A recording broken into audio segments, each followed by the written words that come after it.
Again, I'm not saying this. If you want to say it, anyone else I'll can. be Sryth. That's fine. Grab your knives, grab your forks, grab your syrup because it's waffle hour. I hate him so much. I hate him so much for that. We can't do a podcast without saying it.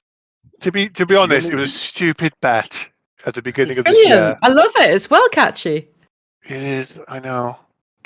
I'm not doing it. I'm gonna dig my heels in. I will not say it. Thank you. We'll have a spin-off where it's like it's yummy in it. It's the pancake minute. Let's go for the really quick podcasts. Well, yeah. Love that. Joining me today, I've got N7Kate and Dante. I really want to get your initial thoughts about the beta that just came out recently. Sryth will be joining me for another episode later about a deeper dive into it, as we've both been playing it quite a lot. I really wanted to get your thoughts because I know that you're both looking forward to playing this in February, March time. I know, sure. Kate, you've also got a week off, so Yeah, it's my birthday week, so I'd already booked the week off, and it just turns out it is when Monster Hunter Wilds comes out, so it seems like a good way to spend my week off work. Yeah, so I'm trying to remember, playing the heck out of it. Sryth was trying to go, oh, it's a special one for you because you're how old you're going to be. I'm like, Sryth, don't say my age. I don't want people to know how old I am. I'm a massive man-child. Let me be a child for longer. Who knows? But so I'll start with both of you. What were your thoughts when you first played it? You know, what was the first thing that kind of, you jumped at when you first started playing the beta? So this is from the team that did Monster Hunter Worlds, right? It's the same development team that worked on that game. So I was already super hyped for this because Monster Hunter Worlds was actually my first Monster Hunter game. And I put a ridiculous amount of hours into that game and absolutely loved it. I enjoyed Monster Hunter Rise, but I was really looking forward to a big open world, big game, new monsters. And I really liked the vibe and look and feel of Wilds, which has a very similar vibe to Worlds. So yeah, I was kind of interested, but I wanted to check out mostly to test my PC. To kind of see, obviously, how it runs. Obviously, I got a new PC recently and it had no problems with it. But yes, I was already pretty certain I was going to get the game. But if I had been on the fence, this beta would have convinced me to 100% buy this game when it comes out in February. I was quite impressed just how polished the beta was. And how much was hidden in it, in terms of mechanics and monsters and new things and new quality of life improvements, which I'm sure we'll delve into. But I'm very much really enjoyed the beta. I only played 4 hours of it because I was busy playing Dragon Age the Veilguard. But the fact that this beta pulled me away from Dragon Age the Veilguard, even for 4 hours, is bloody impressive. So yes, I very much enjoyed it, and I'm very hyped for it, and it looks beautiful. Honestly, the game looks absolutely stunning. Just a little bit that we got to see, and I'm excited to see all the other biomes that the game will clearly have.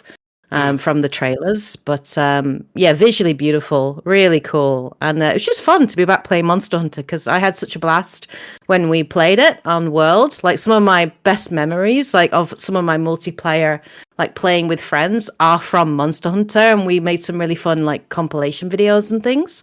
Yeah, so true. I'm looking forward to playing that again, in a group of 4 from the end of February next year. I'm very much looking forward to it. So yes, I very much enjoyed it. It was good. Yeah, that speaking of memories, because this channel first properly started, I think, with 2 blokes in the gate, making little clip videos. Yes. Yes. The trolling. Oh, there was so much trolling. Yeah, Kate was trolling so much in those videos. There's me and you in the thick of it. Totally. Sure. Selective memory. So remember you there standing at the top of the arena while Kate and I were suffering down below against 2 Rajangs or something tough like that. Hey, I was contemplating a strategy to know how to defeat it much faster. Yes. Tactical mindset, Ask anyone. Yeah, cool.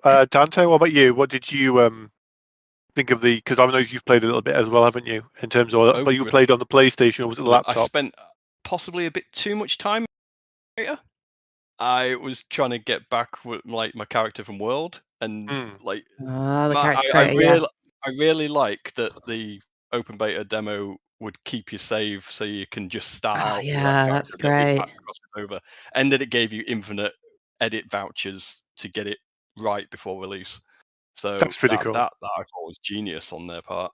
That character creator was so good. That character creator was so in depth. Really in depth. Like, well, what Sryth mentioned is that you can take 2 base faces. the 3 faces that you can do between.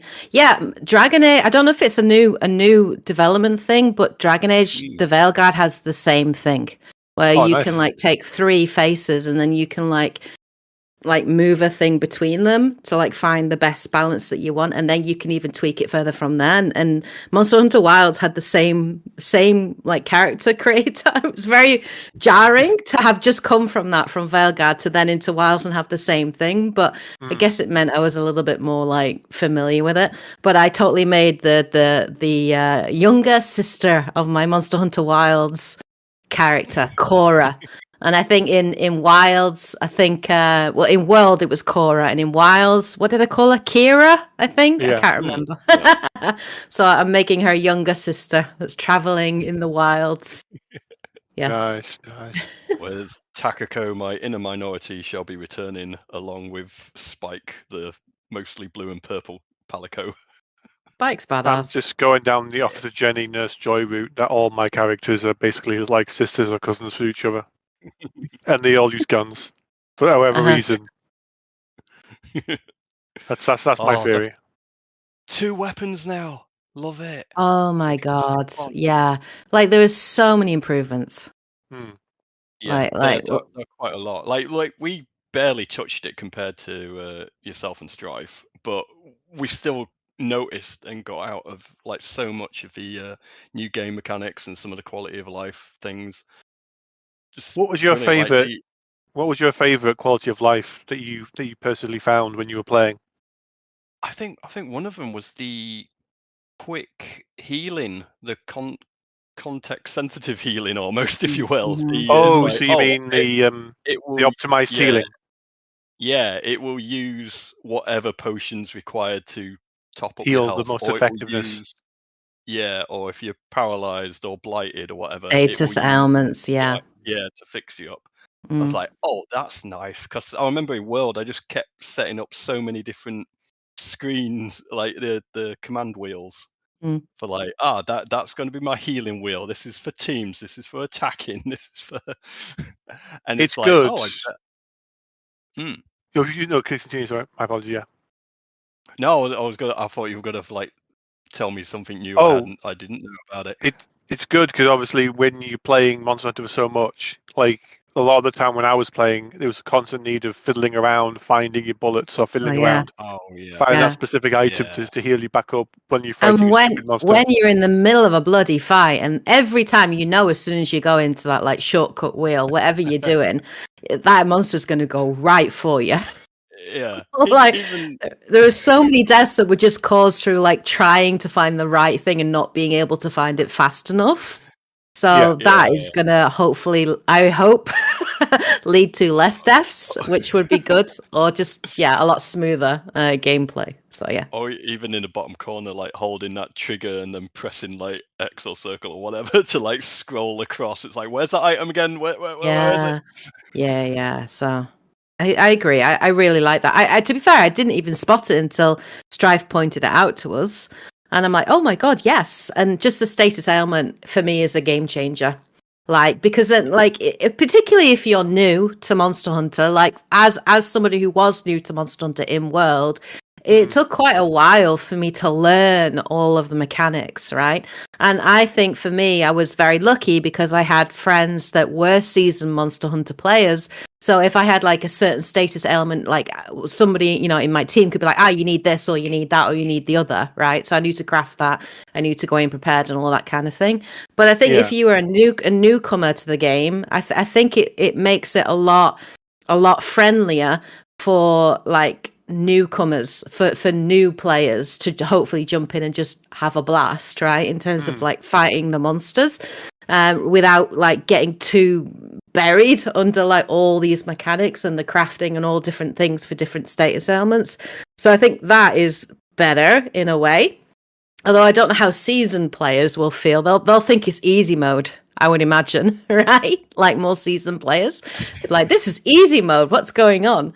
So I wonder whether that's a feature you can tweak, whether you can choose whether or not you want that context sensitive thing, or if it's just something that's a standard now. I'm curious if they're going to give you different levels of that, depending on how much challenge you want in your game. Who knows? I mean, there's always been levels of challenge in Monster Hunter, you know, in terms of like your low normal missions, and then your high kind of ones, and then you've got your master level ones and stuff like that. So you always had that. Yeah, generally in any kind of base game of Monster Hunter, your low rank is basically teaching you the game, the mechanics, how the monsters fight, and so you kind of get used to the weapons that you might want to stick with and play around with. And then when you get to high rank, it's just kind of a little bit harder, a bit more challenging, but it gives you some new things to kind of learn to dodge. You're starting to tweak your armor set to kind of be able to go with the weapon. And then master rank usually doesn't come in until about the first expansion. So I'm fully expecting that Wilds will have an expansion. I'd say 100%, usually it'll be about a year to 2 years later. Generally, they kind of do it about 18 months or so after, because with Sunbreak, that was a full 12 months almost. I think it was 2 months. Iceborne was about the same, wasn't it? Was that about 12 months? Iceborne with Worlds? Iceborne was about 12 to 18 months, almost 2 years. Right. Because you had Iceborne, and then that pretty much continued it. But with Wilds, I'd say anything between a year to 2 years. Generally, we'll then start to see the expansion.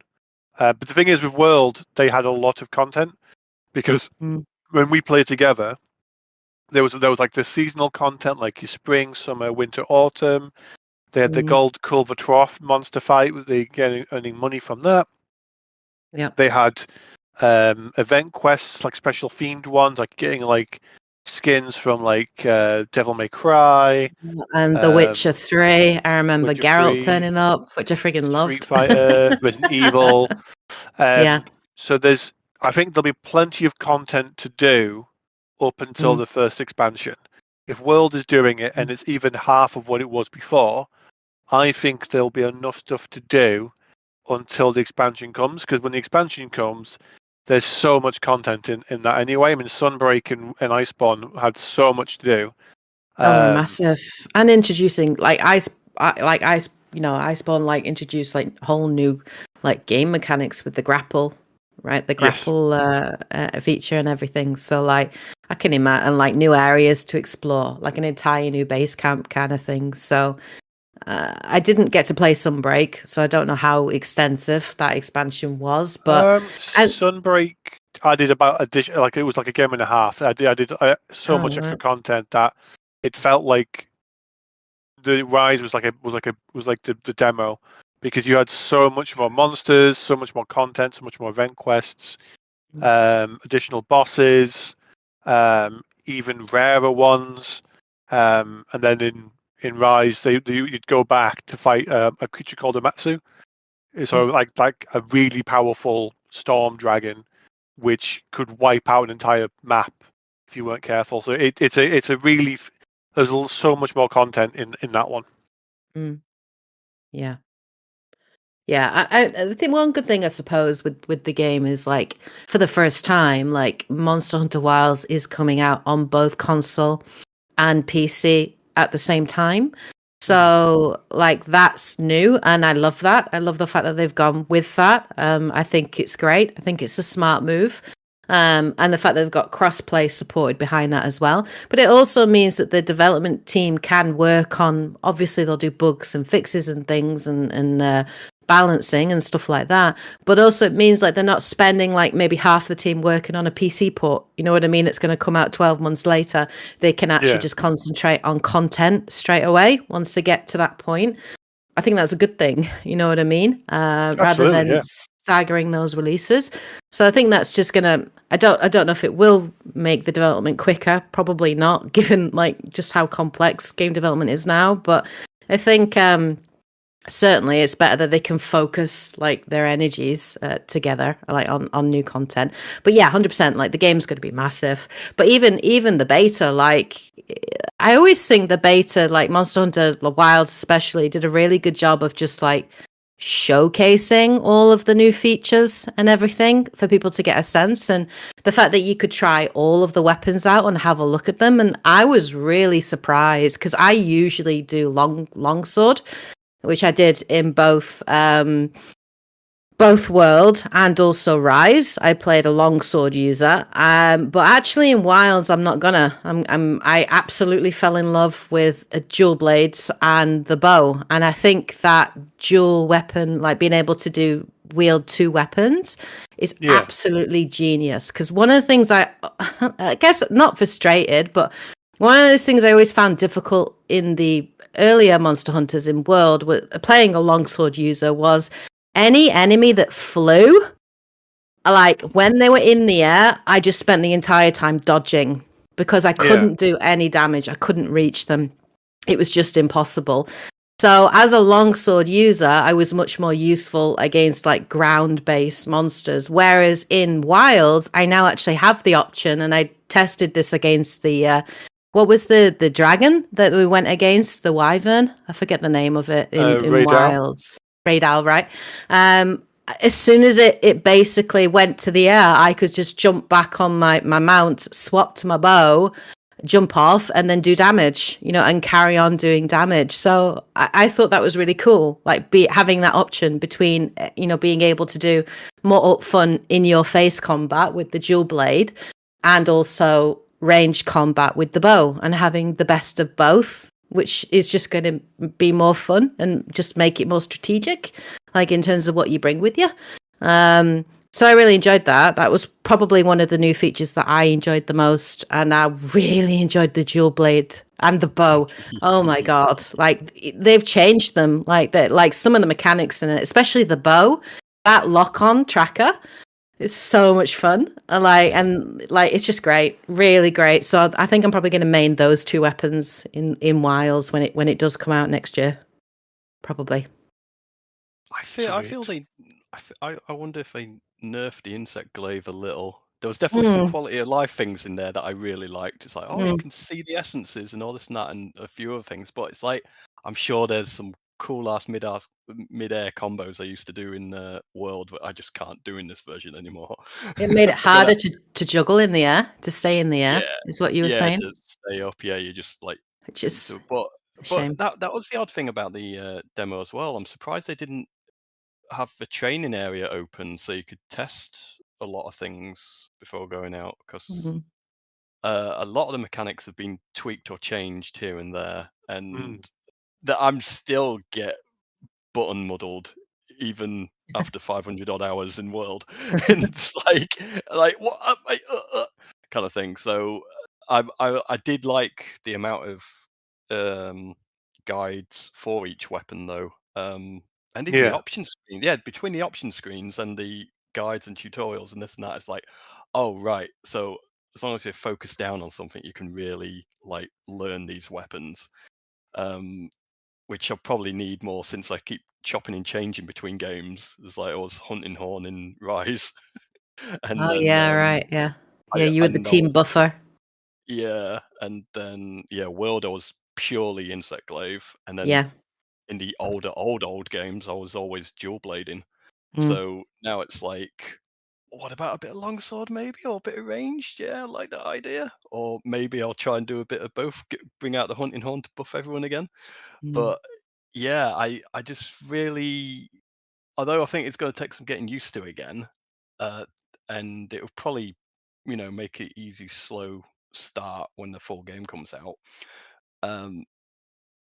But there were other little things I really liked as well, such as the AI, what the health bar was doing when you had the Spidey sense, didn't you? Yeah. and your Oh, green health yeah. bar would go, wow, you're about to Yeah. get hit by a Yeah. mega death Like laser. a little Roll out warning. the way. Yeah, that was smart. I like I like visual cues like that in games. Yeah. Where it's like they just give you a little hint and you're like, oh shit, right, I better get out of dodge kind of thing. Yeah, I like that. That was a nice feature. That was pretty cool. Yeah, I like don't know, but but almost too easy in a way. It's like, oh, you used to have to really concentrate on the monster to watch its moves and that. you And now it's still like, do though. I don't think that's ever going to go. Like you no. still do. You're still looking, at the monster. Yeah, they've made I guess a few things a bit easier. Like now having that the wound mechanic that Yeah, they've the got. focus mode. And the focus they're mode of interesting. being able to see like areas that you can like punish kind of thing to like break off things. I really like the fact that we don't have to go around like carving parts of the beast that drop off in the middle of it, just auto collects. So I just remember in previous fights, like like one person will be trying to keep the monster busy while two other people or three other people are just running around the map. Yeah, carving the tail or running around the map, picking up little shiny things on the floor.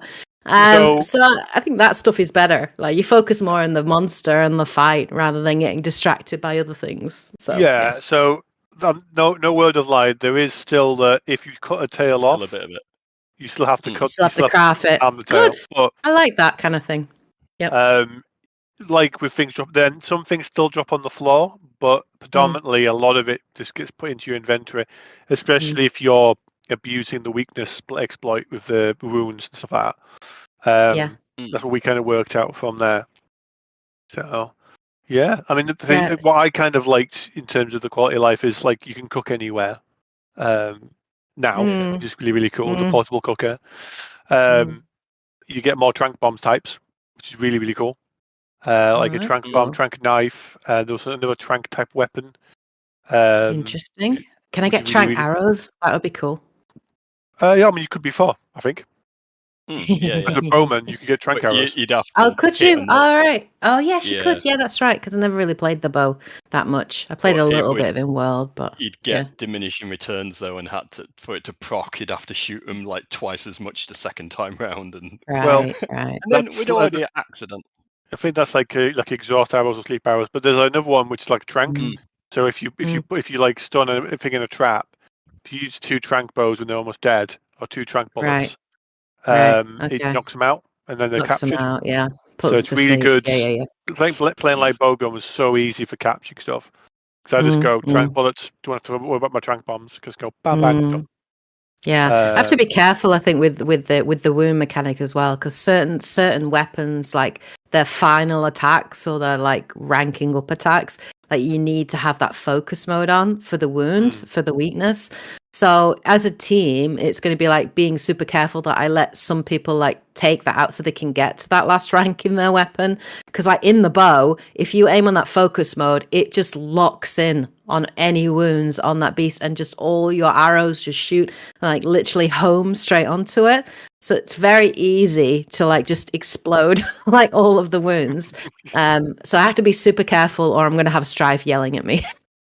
To make sure I don't overdo it, because I really do. When it comes to Monster Hunter, like I just see red. I just go for the kill. That's all I do.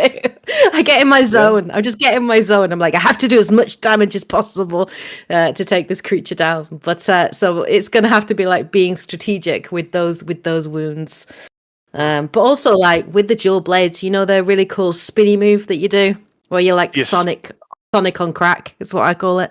Sonic the Hedgehog on crack, where you're spinning down the back of the beast. You can only do that on the wounds.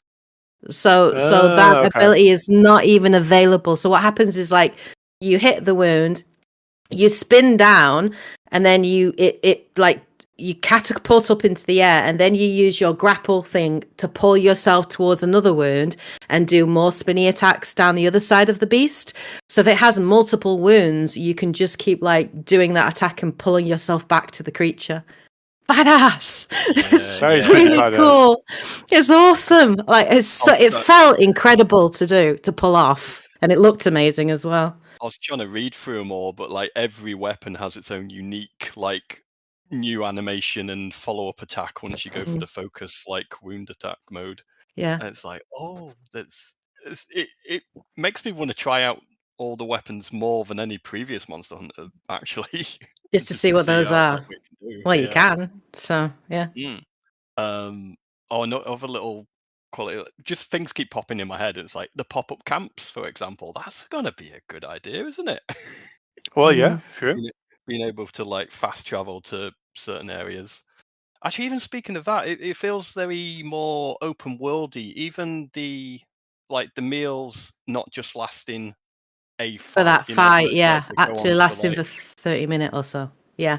Yeah, and the kind of like, it's the quest is cleared, but it's not an automatic, we should go back to base now. It's like, let's just keep going if we want. With the inevitable animation where you're like playing with your palico or with your dog or whatever.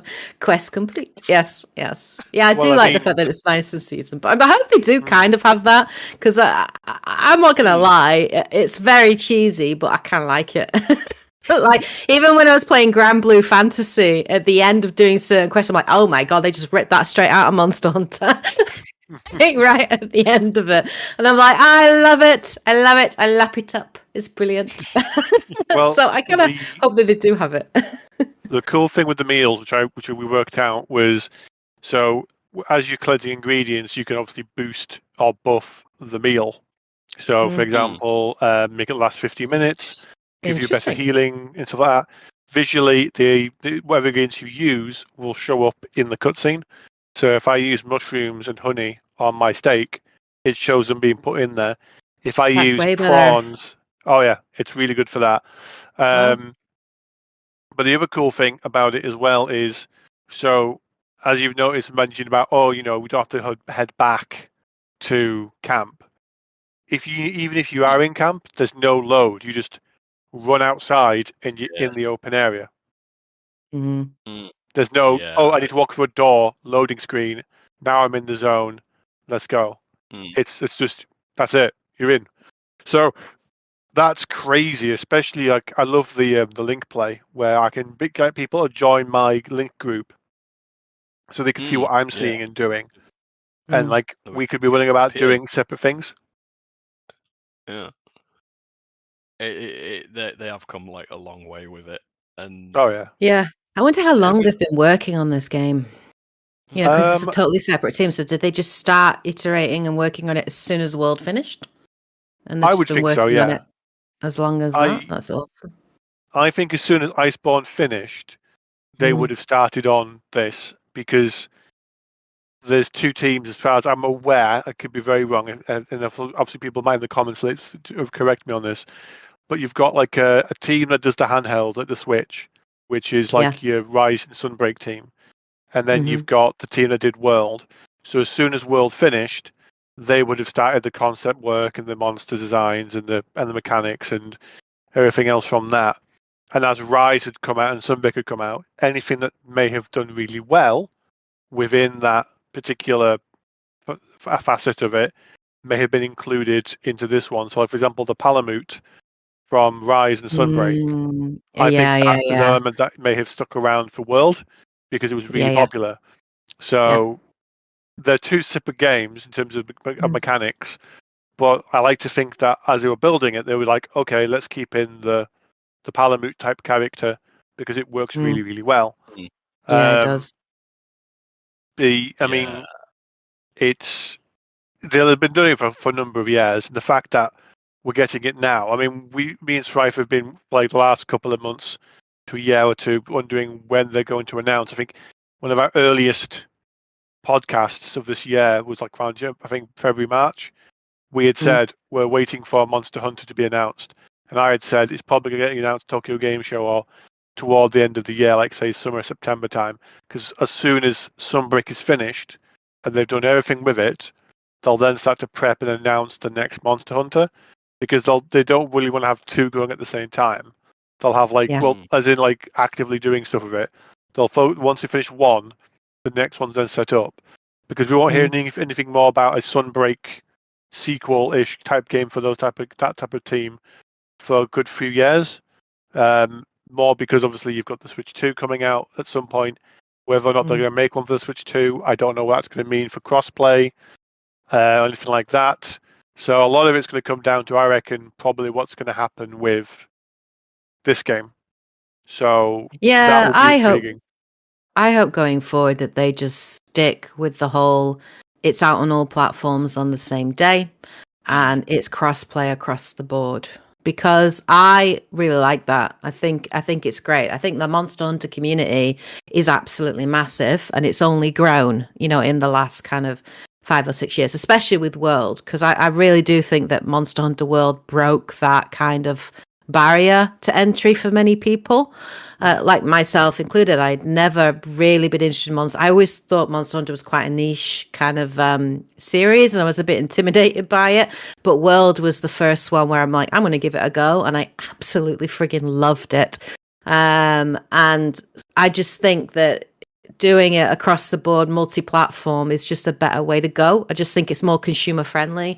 I think as well, people are very much veering away from platforms now. And there are people obviously on Xbox, and on PlayStation, on PC, and I just think it's much better for consumers, because then you're not having to split with your friendship groups. You might have some friends that can't afford to buy a really good PC to play Monster Hunter World, so they've got to play it on PlayStation. But then you have people that don't want to put down, play on PC predominantly, right? And whatnot. So I do really like the fact that they've gone across platform right on release day, because it's nothing worse than when, like, you're going to play it on PC later, right? And then you're trying to avoid spoilers like crazy, like for 12 months, waiting for the game to inevitably come out on PC. You know what I mean? I just think it's the way the industry's going. Look at Helldivers, that came out on PC and PlayStation simultaneously, and it only helped the game, we reach a broader audience. So I just think it's the way it's going, especially for games. And I do consider Monster Hunter to be a live service game, but I consider it to be one of the best live service games out there, that's very customer friendly. Yeah, it has microtransactions and all that kind of crap, of course, but I don't buy any of them. But like, I do feel it is a live service game because the team continue to release content for it at a fairly regular cadence. And it's an evolving game. So I do consider it to be a live service game, and it's one of the best ones in my opinion. And so it makes sense for it to be cross-platform and cross-play. I just think all live service games like that should be like that. All big online multiplayer games should be cross-play, cross-platform, in my opinion. That's just the way the industry's going, and I just think it's more customer friendly. So I hope it stay like that. I do not want Nintendo to be like, nah, it's a Switch 2 exclusive only for the next Monster Hunter game, because it'll hurt the franchise. It will. Yeah, people will get Switch 2s. Sort their netcode out first. Yeah, that's the thing. That's the thing with online play with Rise. But even the online play in Wilds was so easy. Like, it was so easy to do. Eventually, once we figured it out. Some attempts, yeah. But it was good. I enjoyed it, and I'm glad that the mounting mechanic from World is back in Wilds. I much prefer that way of mounting than the way that they did it in Rise. What are called? Secrets, are they? Secrets, the mounts? Yes.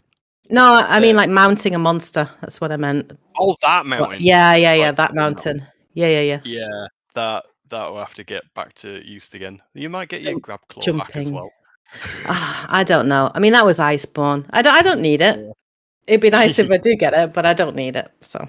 but I thought that those secrets were ace as well.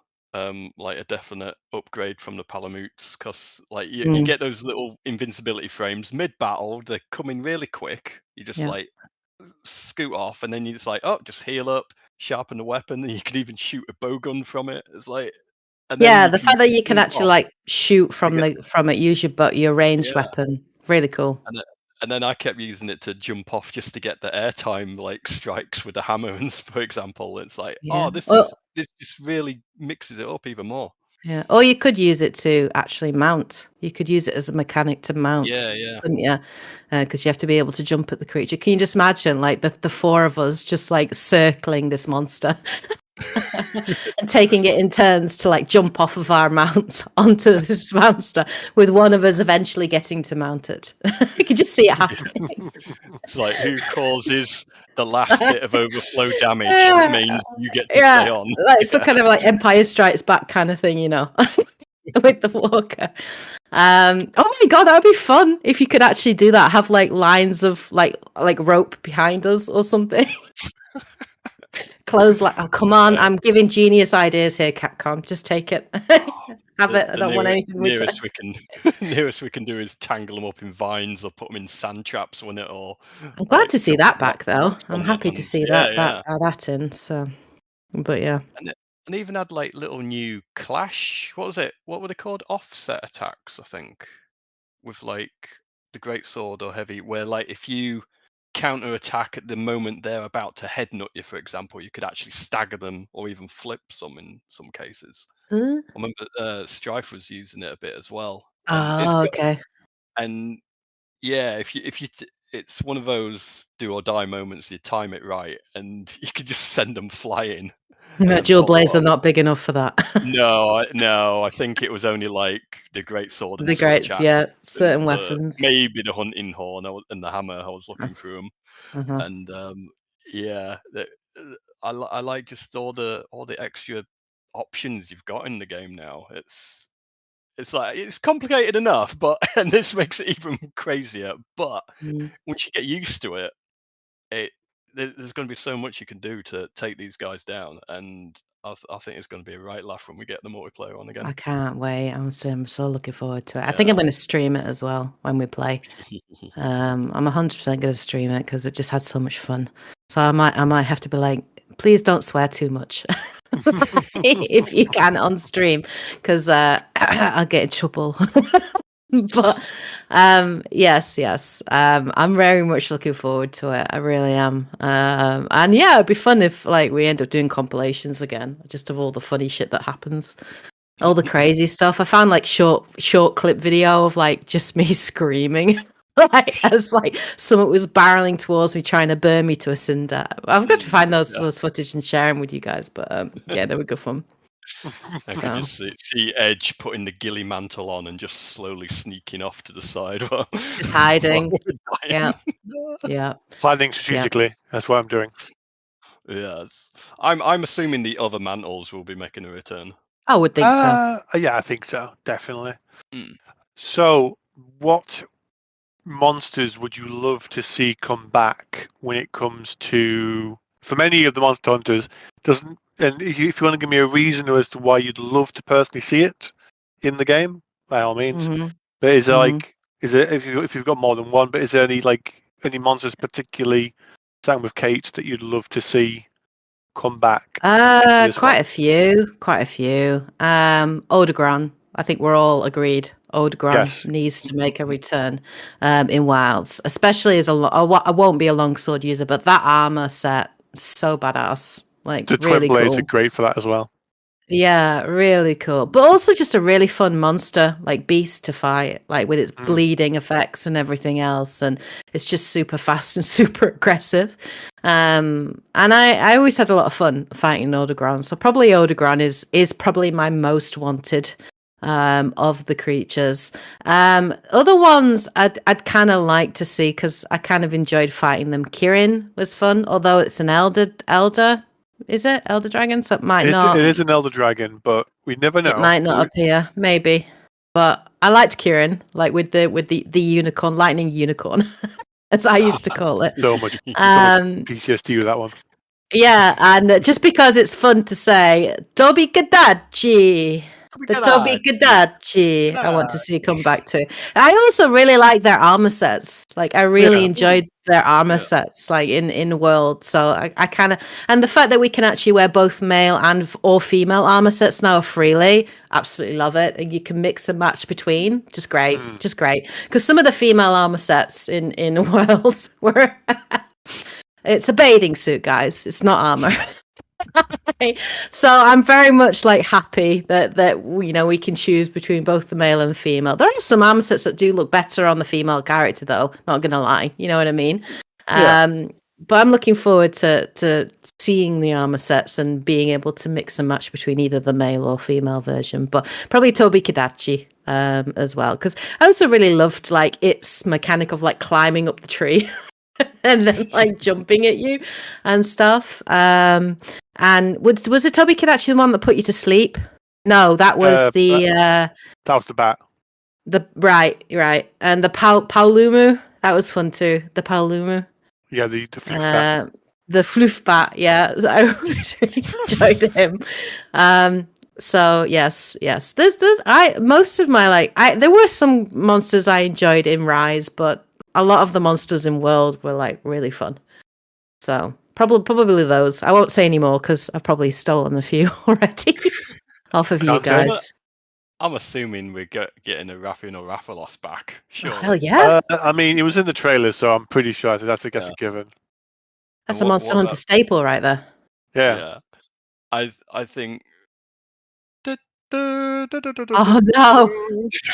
I don't think I can handle this, guys. But sure, for the lols, I know Edge probably wants it back just so he can create more like ridiculous montages or something. Yeah, I do like I do like the fact that you freaked out when I did that one time, and I actually had the Basil on my phone, and it wasn't actually Basil, guys. I was like, where is he? Run!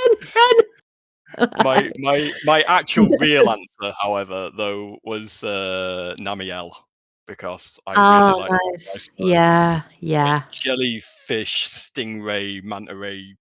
Yeah, so beautiful, gorgeous as well. And it's and it's armor and mechanic as well. The armor looked great on my hunter as well. It was all all flowy and cool looking and glowy and stuff. It was I think that was one of the few monsters while playing it and getting its cutscene and stuff like that. Just going, oh my god, this thing is amazing. It's so pretty. I almost don't want to kill it.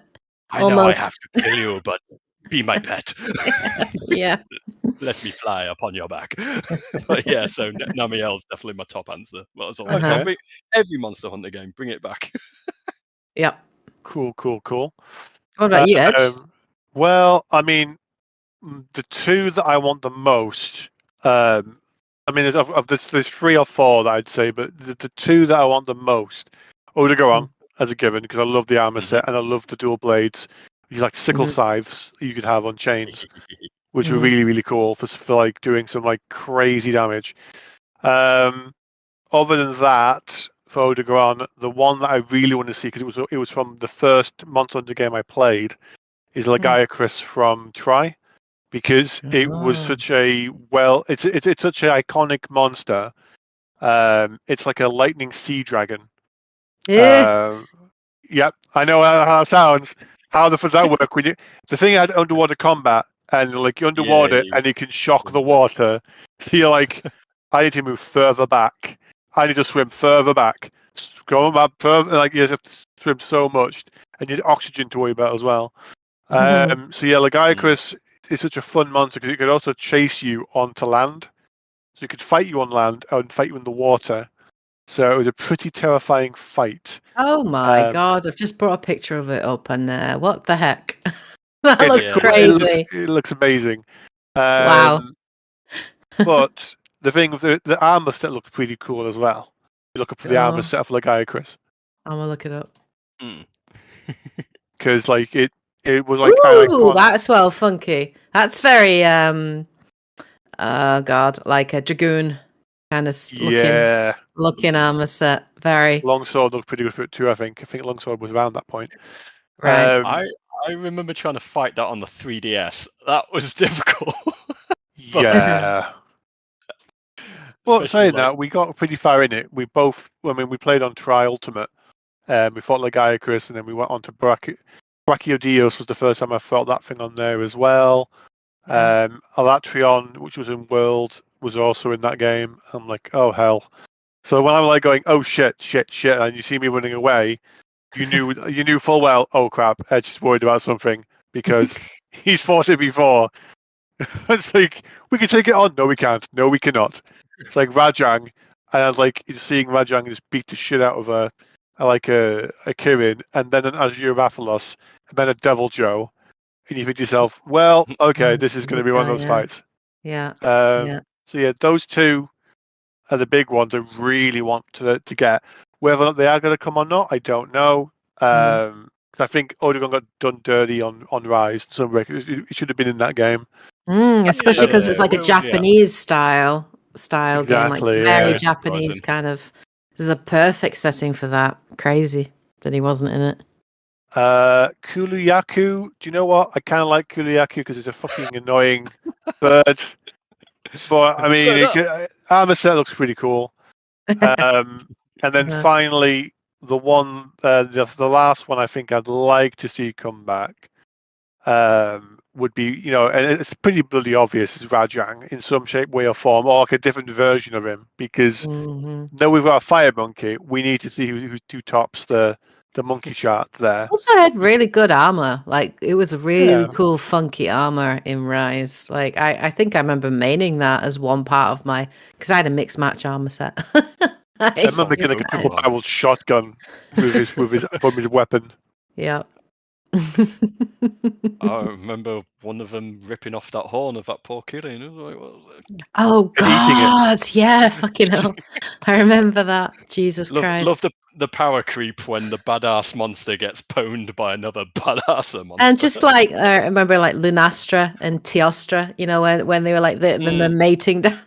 The big, huge, fucking like fire explosions. Like, get out of Dodge! Like, just some crazy stuff. They're snuggling. They've created a supernova. Get out!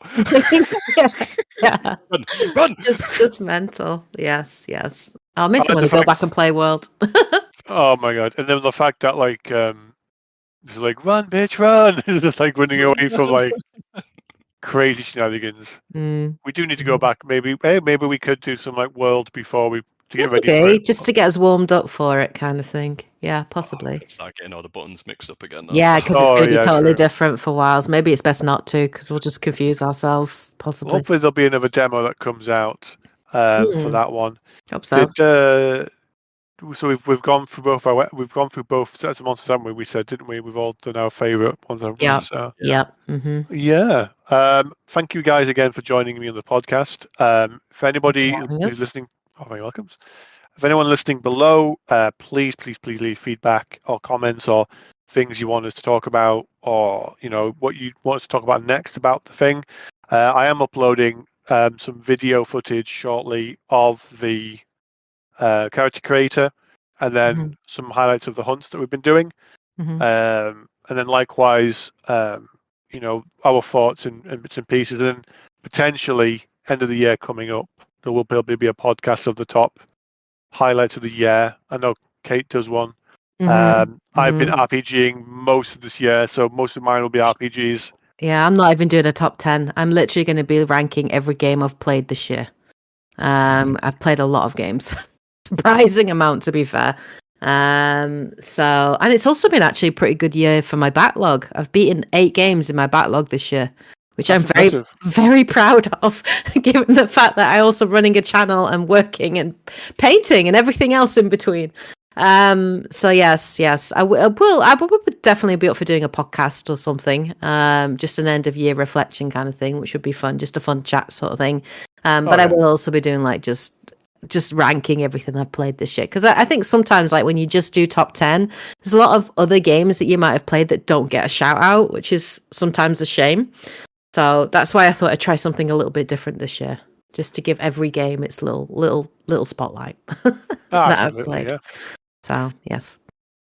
But again, thank you both for joining, and I don't have a slogan per se, but have a fantastic week, everybody, and peace out. Have a good one. Janet.